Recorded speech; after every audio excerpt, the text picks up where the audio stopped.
Hay algo que nadie te ha dicho con suficiente honestidad. En este momento, mientras lees esto, tu cerebro ya está cambiando. No mañana, no dentro de 10 años, ahora mismo. Y la pregunta que debería quitarte el sueño no es si vas a envejecer, sino cómo. Porque hay una razón por la que sientes que algo se escurre entre los dedos sin que puedas nombrarlo del todo. Y esa razón no tiene absolutamente nada que ver con lo que tú crees. Imagina por un momento una mañana cualquiera. El café huele a rutina, a esa mezcla tibia y familiar que acompaña tantos años de vida bien vivida. Te levantas, el suelo de madera está frío bajo los pies, como siempre. Vas a buscar las llaves del coche y te quedas parado en el pasillo, con la mano extendida en el aire, mirando al vacío. Las llaves no están donde deben estar, pero lo peor no es eso.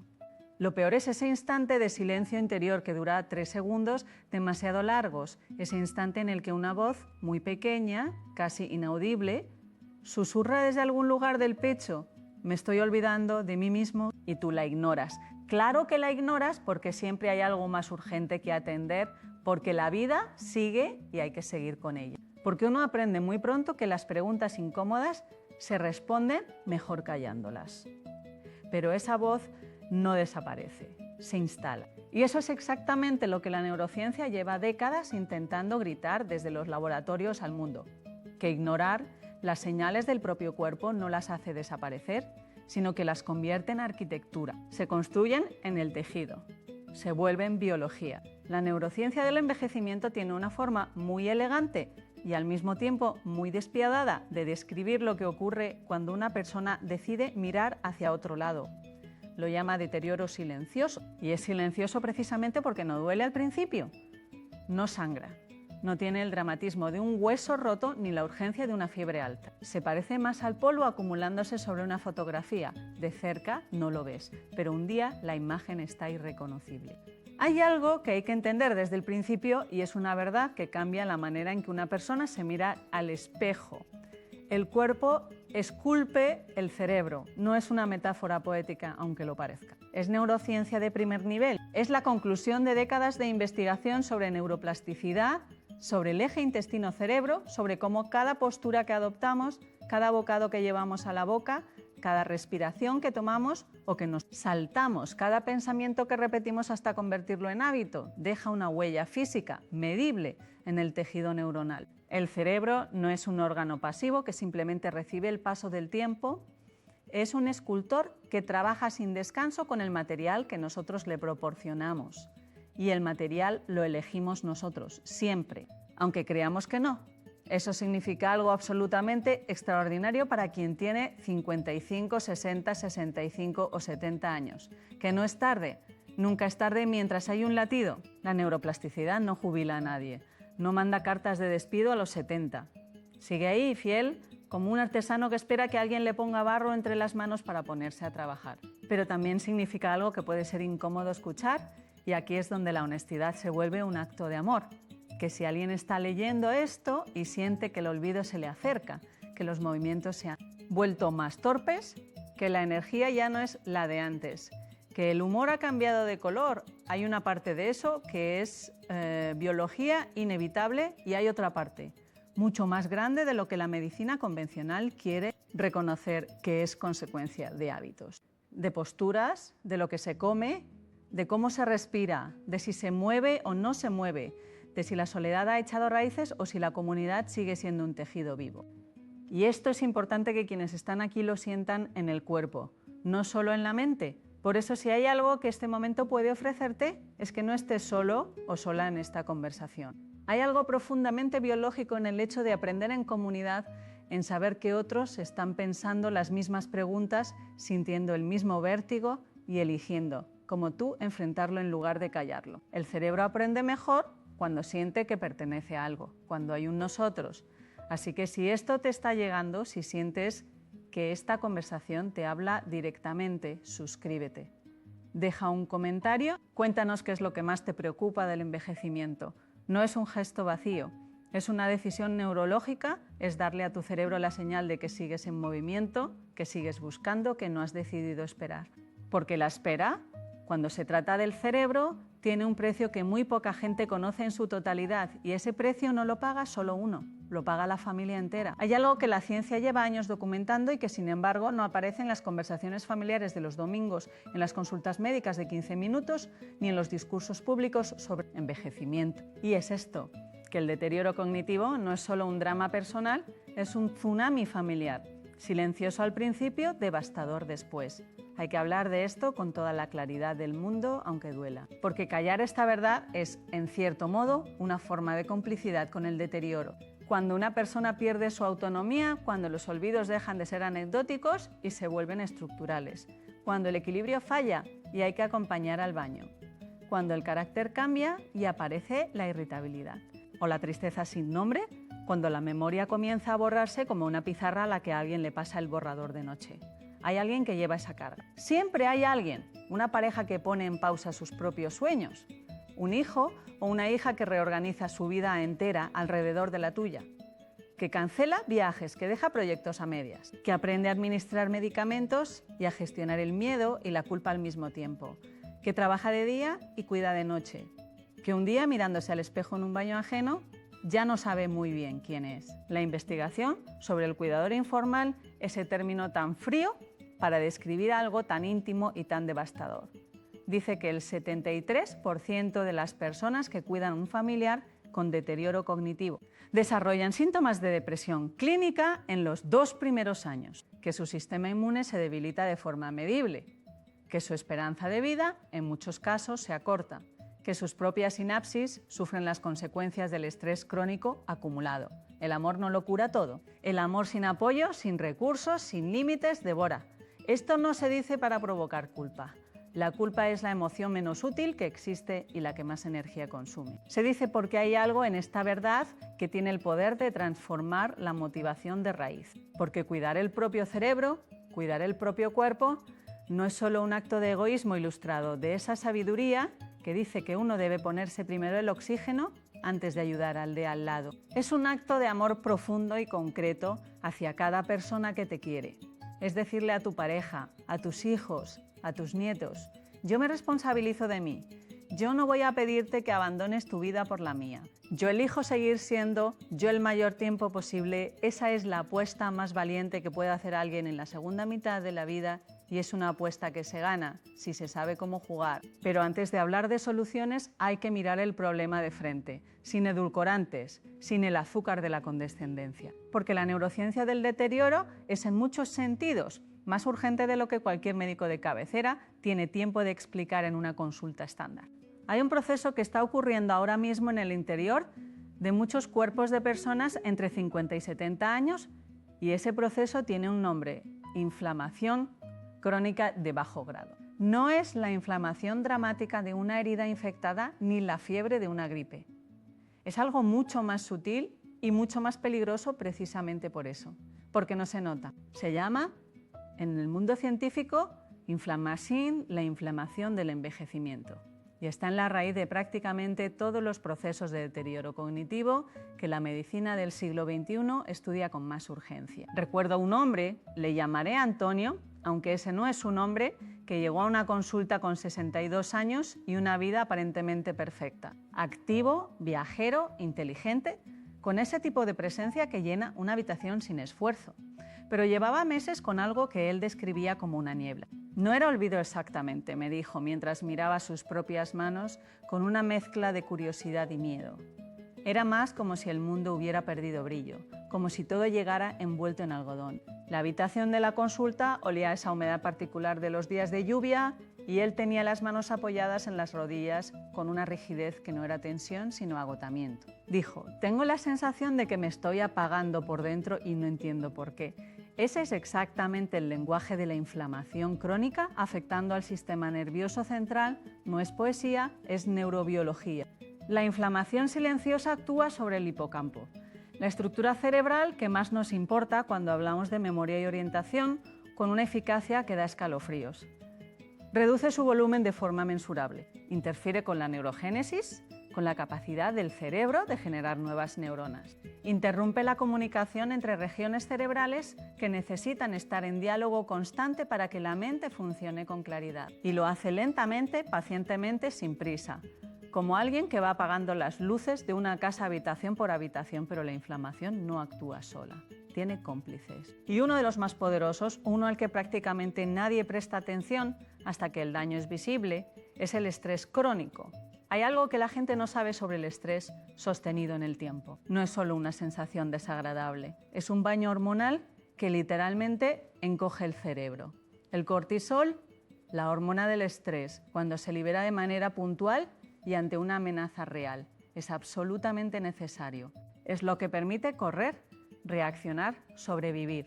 Pero cuando el cortisol se convierte en el estado basal, cuando el sistema está en alerta permanente durante meses o años, cuando el cuerpo ya no sabe distinguir la amenaza del tigre de la amenaza de la factura o de la conversación tensa del domingo familiar, el hipocampo empieza a perder densidad. Neuronas que deberían estar conectadas se desconectan. Sinapsis que deberían estar activas se apagan. Y la memoria, la concentración, la capacidad de planificar y de tomar decisiones empieza a flaquear de maneras que al principio se confunden con el cansancio, pero que con el tiempo se convierten en algo mucho más preocupante. Y ahora viene algo que muy poca gente ha escuchado todavía y que sin embargo cambia completamente la manera de entender el envejecimiento cerebral, la postura. Sí, la postura. Esa cosa tan aparentemente banal, tan asociada a las advertencias de las abuelas sobre sentarse recto, resulta que tiene un impacto neurológico de una magnitud que la ciencia lleva documentando con creciente asombro en la última década. Cuando alguien pasa horas con la cabeza inclinada hacia adelante, con los hombros caídos y el pecho hundido. Esa postura no es solo una cuestión estética ni de dolor de cuello. Esa postura activa el sistema nervioso simpático, el sistema de alerta, de la misma manera que lo activa una amenaza real. Manda una señal continua al cerebro que dice: hay peligro, estamos en modo supervivencia. Y el cerebro en modo supervivencia no dedica recursos a la memoria a largo plazo, ni a la creatividad, ni a la empatía, ni a ninguna de las funciones cognitivas superiores que hacen que la vida valga pena. Los dedica a estar alerta, a defenderse, a sobrevivir. Una postura colapsada es literalmente una postura que apaga partes del cerebro. Y si esa postura se mantiene durante años, el cerebro termina por rediseñarse en función de ella. ¿Y el intestino? El intestino. Ese órgano que durante siglos la medicina trató como una mera tubería digestiva y que resulta ser, y esto sí que tiene un humor científico de los buenos, el segundo cerebro. Literalmente, el sistema nervioso entérico, la red neuronal que recubre el intestino, tiene más de 100 millones de neuronas, más que la médula espinal, y está en comunicación constante y bidireccional con el cerebro a través del nervio vago. Esa autopista de información que conecta el intestino con prácticamente todas las regiones cerebrales relevantes para el estado de ánimo, la memoria, la inflamación y la inmunidad. La microbiota intestinal, ese universo de billones de microorganismos que habitan en el intestino grueso, produce más del 90% de la serotonina del organismo. La serotonina, ese neurotransmisor al que la cultura popular llama la molécula de la felicidad, pero que en realidad es mucho más que eso, es el regulador del sueño, del apetito, del dolor, del estado de ánimo, de la capacidad de sentir placer. Y se fabrica fundamentalmente en el intestino, no en el cerebro. Esto significa que lo que se come no solo alimenta el cuerpo, alimenta directamente los pensamientos, las emociones y la capacidad de recordar. Significa que una microbiota empobrecida, como la que produce una dieta procesada pobre en fibra, cargada de azúcares y harinas refinadas. Y este es un dato que debería aparecer en todas las campañas de salud pública. Acelera el envejecimiento cerebral, aumenta la permeabilidad intestinal, deja pasar al torrente sanguíneo sustancias inflamatorias que llegan al cerebro y que, con el tiempo, contribuyen al deterioro cognitivo de una manera que la ciencia ya no puede ignorar. No es exageración. Es la literatura científica más actual, publicada en las revistas de mayor impacto del mundo. Y sin embargo, nadie te lo ha explicado así. Nadie te ha dicho que el yogur que desayunas o que no desayunas, la fibra que consumes o que no consumes, el agua que bebes o que no bebes. Son decisiones que tienen consecuencias directas sobre la arquitectura de tu cerebro en los próximos 5, 10, 20 años. Detente un segundo. Piensa en alguien que conozcas, alguien cercano, que haya experimentado un cambio de carácter en los últimos años. Más irritable, más ansioso, más triste sin razón aparente, más lento en los procesos mentales, ¿Cuándo fue la última vez que esa persona cambió sus hábitos alimentarios de manera consciente? ¿Cuándo fue la última vez que alguien le habló de la microbiota, del nervio vago, de la conexión entre lo que come y lo que piensa? Es probable que nunca. Y esa es exactamente la brecha que la divulgación científica tiene la obligación de cerrar. Porque hay algo que empieza a ocurrir alrededor de los 50 años que merece atención urgente y que la mayoría de las personas interpreta de manera completamente equivocada. Hay un momento en el que el cuerpo deja de ser tan permisivo. Durante décadas, el organismo tiene una capacidad extraordinaria de compensar, de adaptarse, de absorber los golpes de los malos hábitos sin quejarse demasiado. Pero a partir de cierta edad, esa capacidad de compensación empieza a declinar. No de golpe, no con una alarma, sino lentamente, con la misma elegancia silenciosa del polvo sobre la fotografía. Y entonces los malos hábitos que antes parecían inocuos empiezan a cobrar su factura con intereses. El sedentarismo, por ejemplo. Hay un dato que funciona como una pequeña bomba de relojería cuando alguien lo escucha por primera vez. El músculo esquelético, ese tejido que se pierde con el sedentarismo, no es solo una cuestión de fuerza física. El músculo es un órgano endocrino, produce factores neurotróficos, entre ellos el famoso BDNF, que en inglés se llama Brain Derived Neurotrophic Factor y que en español podría traducirse como el fertilizante del cerebro. El BDNF es la sustancia que estimula la creación de nuevas sinapsis, que protege las neuronas existentes, que facilita el aprendizaje y que ralentiza el deterioro cognitivo. Y una de las formas más potentes de producirlo de lejos es el movimiento físico, el ejercicio. Cuando alguien deja de moverse, no solo pierde músculo, pierde fertilizante cerebral, pierde la sustancia que mantiene el hipocampo vivo y activo. Y el hipocampo sin BDNF es como un jardín sin agua. Lo que ocurre después ya lo sabemos todos, aunque prefiramos no pensarlo. El sedentarismo en personas mayores de 55 años se asocia en la literatura científica con una reducción del volumen del hipocampo de hasta el 2% anual. 2% al año. Parece poco. Multiplicado por 10 años, es un número que empieza a explicar cosas que antes no tenían explicación. Olvidos que se vuelven sistemáticos, dificultad para orientarse en lugares conocidos, conversaciones que se pierden a la mitad, la sensación de que el tiempo se ha acelerado de una manera que resulta casi angustiosa.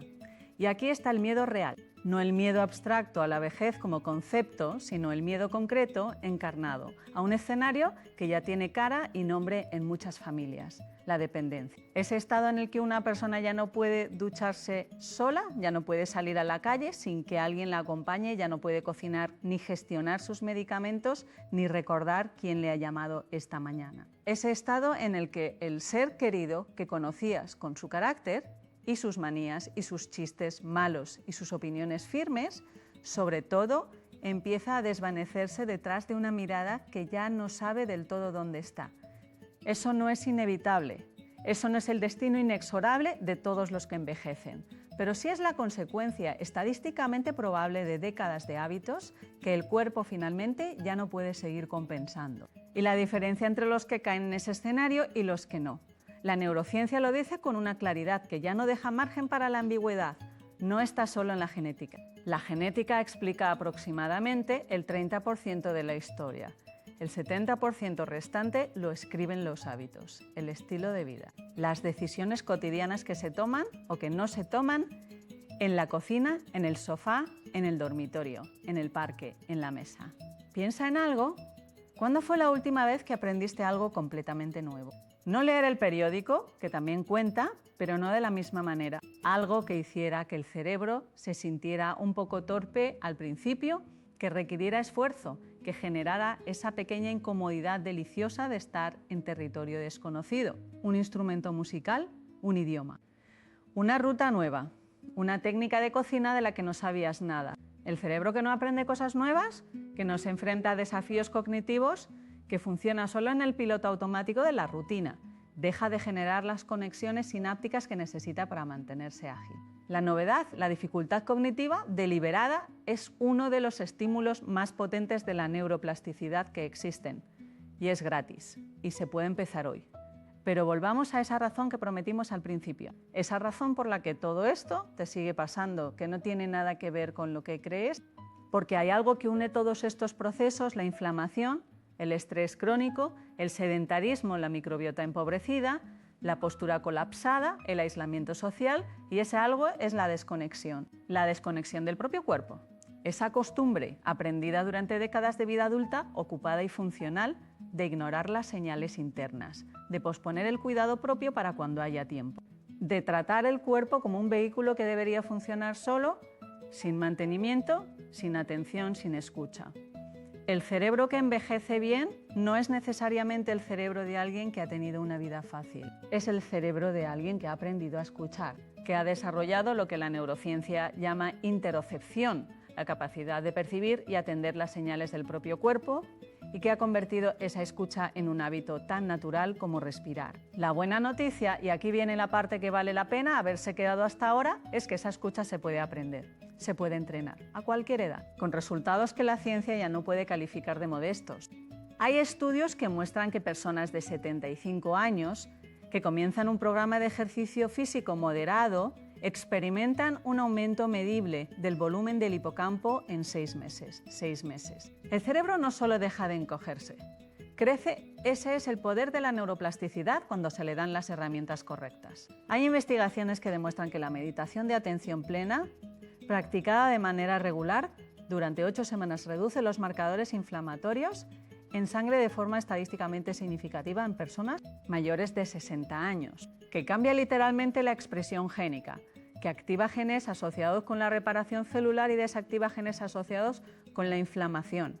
8 semanas, no 8 años. 8 semanas de 10 a 20 minutos diarios de una práctica que no requiere ningún equipamiento especial, ninguna inversión económica, ninguna condición física particular. Hay datos sobre la dieta mediterránea, sobre el consumo de fibra fermentable, sobre el poder de los polifenoles del aceite de oliva virgen extra, del vino tinto con moderación, de los frutos del bosque, de la cúrcuma, el jengibre, que van mucho más allá de lo que cualquier suplemento farmacológico ha logrado demostrar en términos de protección cognitiva.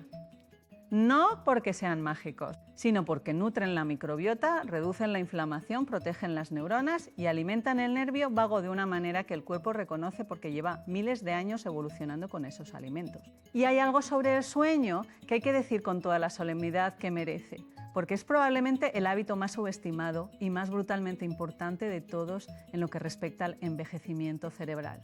Durante el sueño profundo, específicamente durante las fases de sueño de ondas lentas, el cerebro activa un sistema de limpieza que se llama sistema linfático. Este sistema funciona como un equipo de limpieza nocturno que recorre el tejido cerebral y elimina los residuos metabólicos acumulados durante el día, entre ellos la proteína beta-amiloide, cuya acumulación es estrechamente asociada con el desarrollo de la enfermedad de Alzheimer. El sueño no es tiempo perdido.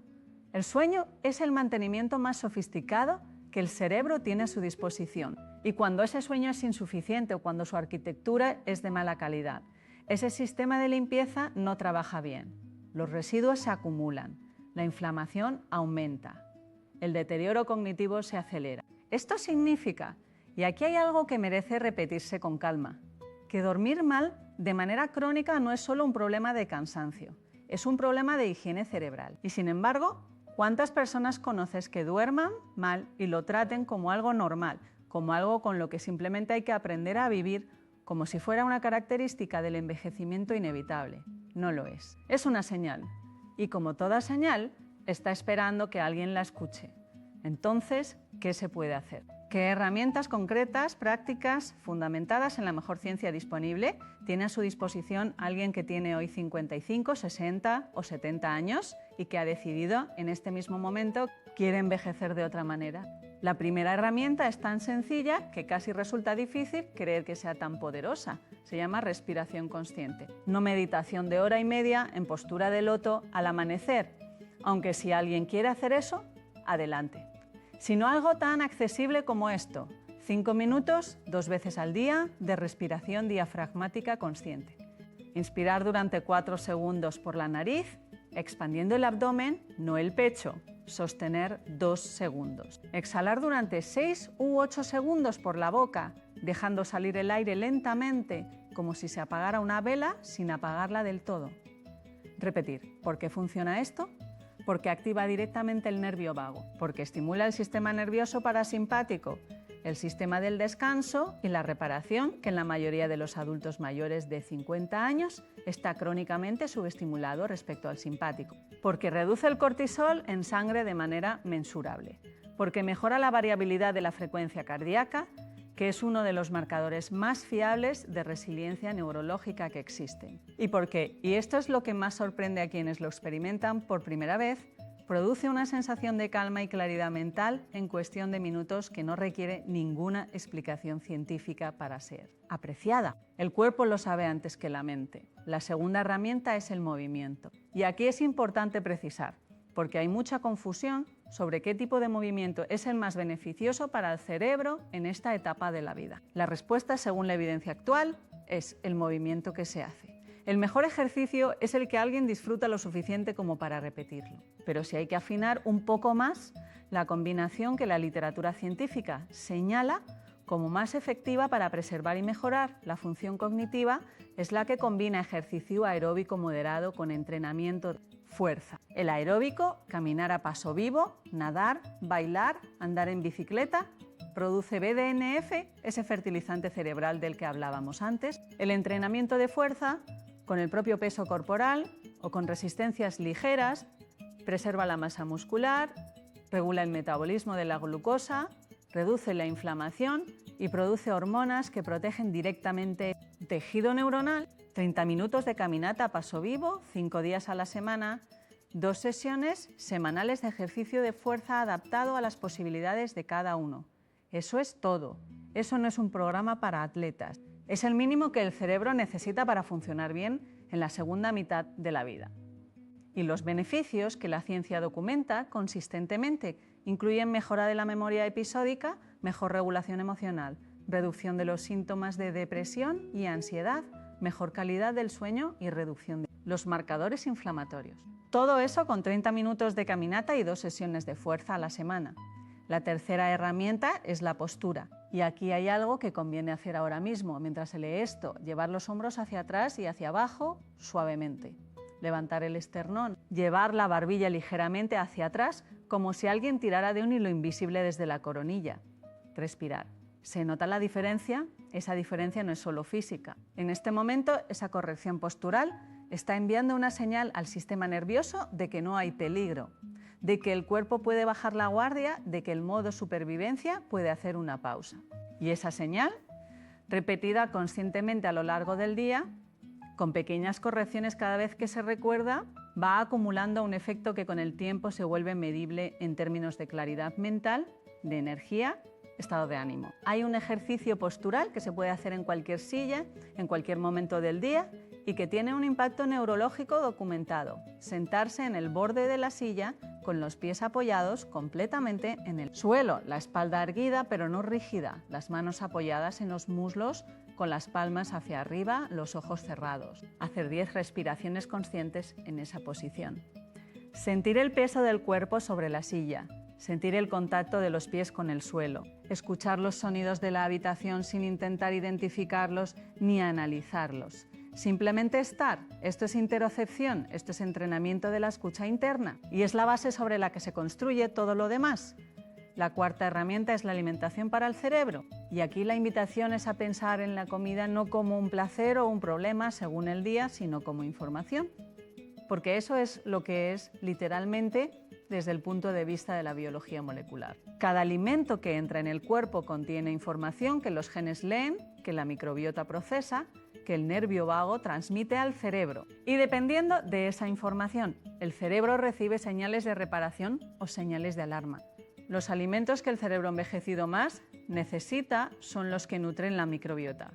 Fibra fermentable de verduras, legumbres, frutas, cereales integrales, alimentos fermentados como el yogur natural, el kéfir, el chucrut o el kimchi. Son los que aportan ácidos grasos omega 3, presentes sobre todo en el pescado azul, las nueces y las semillas de lino y chía, y que son componentes estructurales de las membranas neuronales. Son los polifenoles del aceite de oliva virgen extra, los arándanos, el cacao puro, el té verde, que tienen efectos antiinflamatorios y neuroprotectores documentados. Y son el agua, 2 litros diarios de agua. Porque el cerebro es el primer órgano que sufre cuando el organismo está levemente deshidratado. Y la deshidratación leve crónica es una de las causas más ignoradas y más corregibles de la niebla mental en personas mayores. Lo que el cerebro no necesita y que, sin embargo, consume en cantidades que la epidemiología actual describe como preocupantes en la población mayor de 50 años, son los azúcares añadidos, los ultraprocesados, las grasas trans, el alcohol en exceso y la sal en cantidades elevadas. No porque sean al demonio, sino porque alimentan la inflamación, empobrecen la microbiota, interfieren con la señalización del nervio vago y aceleran exactamente los procesos que estamos intentando frenar. La quinta herramienta, y probablemente la más subestimada de todas, es la conexión social. El aislamiento social en personas mayores de 60 años produce en el cerebro cambios que la neuroimagen puede detectar y que son cualitativamente similares a los que produce el dolor físico. No es metáfora. La soledad activa las mismas regiones cerebrales que el dolor, eleva el cortisol, aumenta la inflamación, reduce la neuroplasticidad y está tan fuertemente asociada con el deterioro cognitivo acelerado que algunos investigadores la describen como un factor de riesgo comparable al tabaquismo. La conexión social que protege el cerebro no requiere una vida social extensa ni una agenda llena de compromisos, requiere vínculos de calidad, conversaciones reales, momentos de presencia auténtica con otras personas, sentir que se pertenece a algo, a una familia, a una comunidad, a un grupo de personas que comparten inquietudes e intereses. Aprender en grupo, reír en compañía, sentir que la propia presencia importa a alguien, son algunos de los estímulos neurológicos más potentes que existen para mantener el cerebro vivo y activo. Por eso, cuando alguien decide suscribirse a un canal como este, cuando deja un comentario, cuando alguien de su familia, no está solo haciendo un gesto de apoyo a un creador de contenido, está tomando una decisión neurológica. Está diciéndole a su cerebro: sigo aprendiendo, sigo conectado, sigo eligiendo pertenecer a una comunidad que me hace crecer. Y eso, desde el punto de vista de la neuroplasticidad, vale más de lo que ningún suplemento puede ofrecer. Hay algo más sobre lo que hay que hablar antes de llegar al final de este recorrido, y es el papel del propósito. Ese concepto que en la filosofía oriental llevan siglos nombrando y que la neurociencia occidental lleva décadas intentando medir. El Ikigai japonés, esa razón para levantarse por la mañana. No es un concepto esotérico. Tiene correlatos neurológicos medibles. Las personas que sienten que su vida tiene un propósito, que tienen algo que aportar, algo que crear, algo por lo que importan, muestran niveles más bajos de inflamación, mayor densidad de materia gris en regiones prefrontales, mejor función inmune y menor riesgo de deterioro cognitivo. El propósito no solo hace la vida más bonita, la hace más larga y más lúcida. Y aquí hay algo que merece una pausa especial porque es quizás el mensaje más importante de todo lo que se ha dicho hoy. La segunda mitad de la vida, ese periodo que nuestra cultura ha aprendido a mirar con resignación, cuando no con miedo, puede ser el periodo de mayor libertad, de mayor sabiduría, de mayor capacidad de elección que una persona experimenta. Porque ya no hay que demostrar nada, porque la experiencia acumulada es un activo que ningún joven de 20 años tiene. Porque el cerebro maduro tiene recursos que el cerebro joven no posee. Mayor capacidad de regulación emocional, mayor habilidad para integrar perspectivas complejas, mayor sabiduría para distinguir lo que importa del que no. El neurocientífico Gene Cohen, que dedicó décadas al estudio del cerebro que envejece, describió algo que llamó inteligencia postformal, una forma de pensamiento que solo aparece en la madurez y que se caracteriza por la capacidad de sostener la ambigüedad, de ver múltiples perspectivas simultáneamente, de tomar decisiones con una sabiduría que integra tanto la razón como la experiencia emocional. Esa inteligencia no se puede comprar, no se puede descargar. Solo se gana viviendo y solo se puede aprovechar si el cerebro que la alberga está suficientemente bien cuidado como para expresarla. Aquí está. Entonces, la revelación que prometíamos desde el principio, la razón real por la que esto sigue pasando, por la que los olvidos aparecen, por la que la energía decae, por la que la alegría se vuelve intermitente, no es el tiempo que ha pasado, no es la genética, no es la mala suerte. Es la desconexión del propio cuerpo, es la acumulación silenciosa de pequeñas negligencias Ninguna de ellas dramática por sí sola, que juntas van construyendo un cerebro que envejece más rápido de lo que debería. Y la razón por la que nadie te lo había explicado así es que nadie había encontrado la manera de hacerlo sin que sonara a sermón o a amenaza. Pero esto no es un sermón, es una invitación. Es la conversación que merecías tener hace años y que hoy, en este momento, finalmente estás teniendo. Porque el cerebro que tienes hoy, con todo lo que ha vivido y todo lo que ha sobrevivido, con todas las cicatrices y toda la sabiduría que ha acumulado, ese cerebro todavía está esperando que tú le des una oportunidad. Todavía puedes sorprenderte, todavía puede crecer, conectar, aprender, sentir, recordar. Todavía puede esculpirse a sí mismo en algo que te permita estar presente de verdad, plenamente, en la vida que tienes y en la vida de quienes te quieren. La neuroplasticidad no te ha abandonado. Sigue ahí, fiel, como siempre. Solo necesita que tú decidas volver a escucharla. Empieza hoy, no mañana. No cuando haya tiempo, porque siempre habrá algo más urgente. Hoy, con una respiración, con una caminata, con un plato de comida que nutra tu intestino y a través de él, tu cerebro.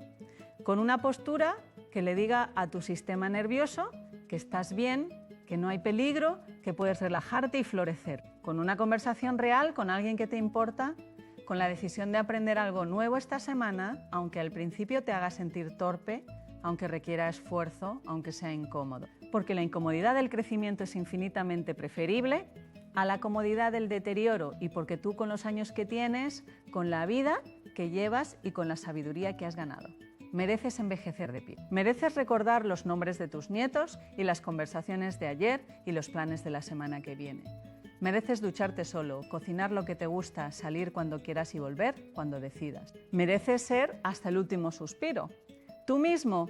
Y mereces que quienes te quieren no tengan que elegir entre su vida y la tuya, porque el mayor acto de amor que puedes ofrecerles hoy no es el sacrificio de tu bienestar, sino el cuidado activo y cotidiano de tu propia vitalidad. Es decirles con cada buena decisión que tomas que tú también los cuidas, que tú también te responsabilizas, que tú también eliges estar bien por ellos y contigo mismo. Eso es lo que la neurociencia nos enseña. Eso es lo que el cuerpo nos pide cuando sabe que alguien lo escucha y eso es lo que está disponible para ti ahora mismo en este instante en el que todo puede empezar a cambiar.